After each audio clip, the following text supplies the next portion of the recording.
Over at HartmannReport.com, my op-ed for the day is titled, "Beware of Those Who Believe They Were Sent by God or DNA."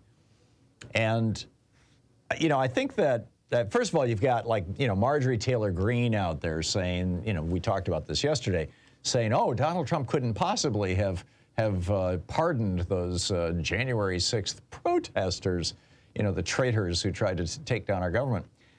Actually, he could have, just like Jimmy Carter, you know, pardoned the draft dodgers. But, you know, nonetheless, she's very upset about this. She's quite concerned.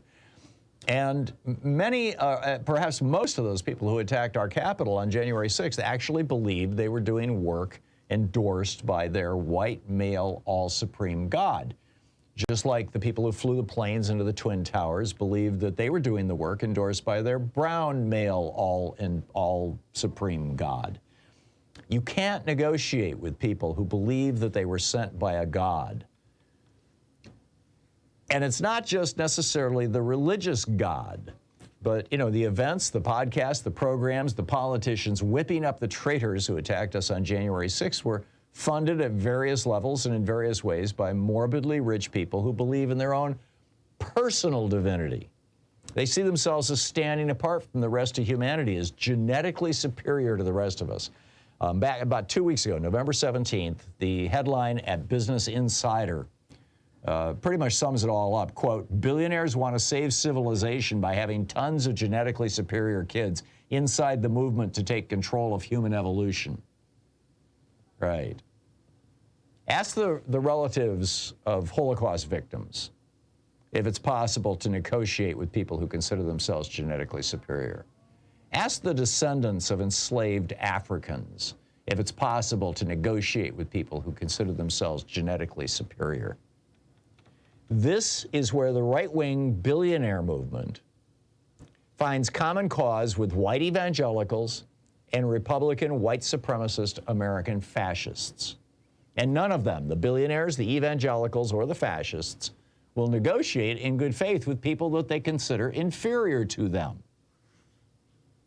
Their goal is to subjugate America and Americans, to create a Potemkin democracy in this nation. Yes, we'll still have elections. They just won't matter anymore, right? Because the independent state legislatures can decide who's going to be president. They believe, these people believe that democracy is their enemy. And some have openly said as much. That America went downhill when black men could vote, or when white women were allowed to vote, or when the Senate was elected by the people instead of appointed by state legislatures owned by local oligarchs. Democracy, they believe, gives the rabble, the takers, Ayn Rand's horrible takers, the power to take away from the makers, who are wealthy and powerful because of God's blessing or superior genetics, or both. The rabble's constantly trying to make their lives better, but they're just the rabble. Why should the superior subsidize the inferior? After all, you know, the first law of nature, according to these people, is survival of the fittest. A phrase, by the way, that Darwin only used once in all his writings. It was Herbert Spencer who really made that famous, not Charles Darwin. So basically, these rich, religious right-wingers are saying, you know, so what if Americans want strong Social Security and Medicare? Health care is a right instead of a privilege, free college or affordable college. So what if workers want unions or a minimum wage that you can live on and support a family with, or affordable housing? It's not the job, they say, of the superior, the blessed, to take care of the inferior, the cursed. It is, in fact, an affront to nature itself. It's a violation of nature's basic law of the survival of the fittest. But the truth is that nobody's worth, and I put that worth in scare quotes because, you know, I just want to completely generalize this. Nobody is worth 1,000,000 times more than another person. Our nation wasn't, the truth is that our nation wasn't founded or premised on any religion's God deciding who should rule over us. And the truth is that the most morbidly rich people, or that most of the morbidly rich people, inherited their wealth or started from a foundation of substantial privilege As Bill Gates' father liked to point out, I don't believe he was on the program, but I think Chuck Collins, his co-author, was on our program. Chuck has been on our program many times.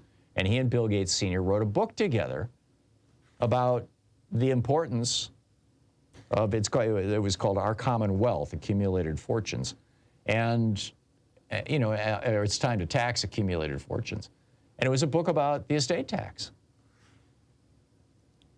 These people have no divine or inherent right to choose who's going to rule the rest of us, regardless of what the Supreme Court, this corrupted Supreme Court, says.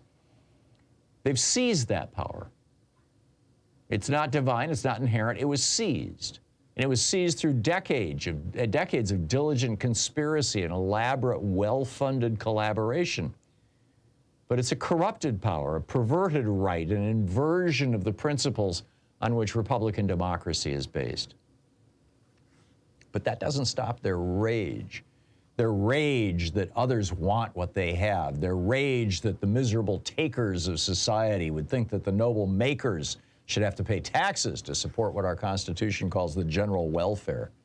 That rage is vented from 1,000 mouths every day on radio and television stations they own across the nation, from 10,000 websites and blogs, from 1 million bots and paid shills on social media. It's plastered across our television screens during political campaigns. It marches through our streets proclaiming that Jews will not replace us. It oozes and dribbles from the lips of their wholly owned politicians. This path that they're following to take ultimate power and control over our nation is a path that's well trod throughout history. Turn the people against each other. Make dissent a crime. Punish deviance from society's norms. Turn the people against each other. And do it all to save the children. It's always all about protecting the children. From Nixon's drug laws directed against young anti-war and civil rights protesters, to Bush's No Child Left Behind scam to make money for his brother's educational testing company, to DeSantis's Don't Say Gay laws promoting bigotry in schools. It's always about protecting the children. Didn't you know there's people who want to drink their blood, who hide them in the basements of pizza shops? Even Putin reportedly told Trump that he'd started a campaign to, and I'm not making this up, save the children of Ukraine.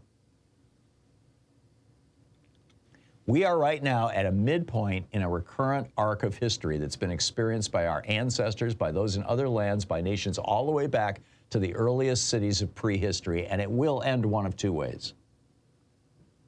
Either the ones acting on behalf of their God and their superior genes will conquer our nation, or our nation will conquer them. In the 1930s, they thought they could conquer America by assassinating Franklin Roosevelt and marching 500,000 veterans to the Capitol building to seize control of Congress. But Smedley Butler ratted them out, and they were defeated. Still, they found common cause with the rising fascist movements in Germany and Italy, as Rachel Maddow has brilliantly documented with her Ultra podcast. But FDR called them out. He said it was natural and perhaps human that the privileged princes of these new economic dynasties, thirsting for power, reached out for control over government itself. They created a new despotism and wrapped it in the robes of legal sanction. In its service, new mercenaries sought to regiment the people, their labor, and their property. And as a result, the average man once more confronts the problem that faced the Minuteman. He would later say, "They hate me. They are unanimous in their hate for me, and I welcome their hatred." In that era, they tried to conquer America, but instead America conquered them. FDR hit them with a 91% top tax rate that held above 70% until the Reagan Revolution. Congress regulated their businesses and legalized unions. Chastened, they retreated to their executive suites and mansions to play their games of finance and philanthropy and monopoly, leaving politics largely untouched for 2 generations. But now they've risen again. They've taken $50 trillion from the American middle class in the past 40 years. They've seized control of the Supreme Court. They just got control of the House of Representatives through extreme gerrymandering. They've tried this 3 times. They were the 1/3 of Americans who fought on the side of the British in the Revolutionary War. They were the Southern oligarchs who ended democracy in the South and then reached out to end democracy in all of America in 1861. They were the people in 1930 who tried to kill Roosevelt, and when that failed, tried to destroy his New Deal. Will they succeed this time? Will they end the American experiment and take us down the road that others briefly took most of Europe 80 years ago because they were so sure of God's blessing and the brilliance of their DNA? Or will we end this cycle like the last three with we the people in charge? Well, I'm seeing at a level not seen in previous generations, a hell of a lot of young people out there joining with a lot of older people, and it really encourages me. I'm optimistic.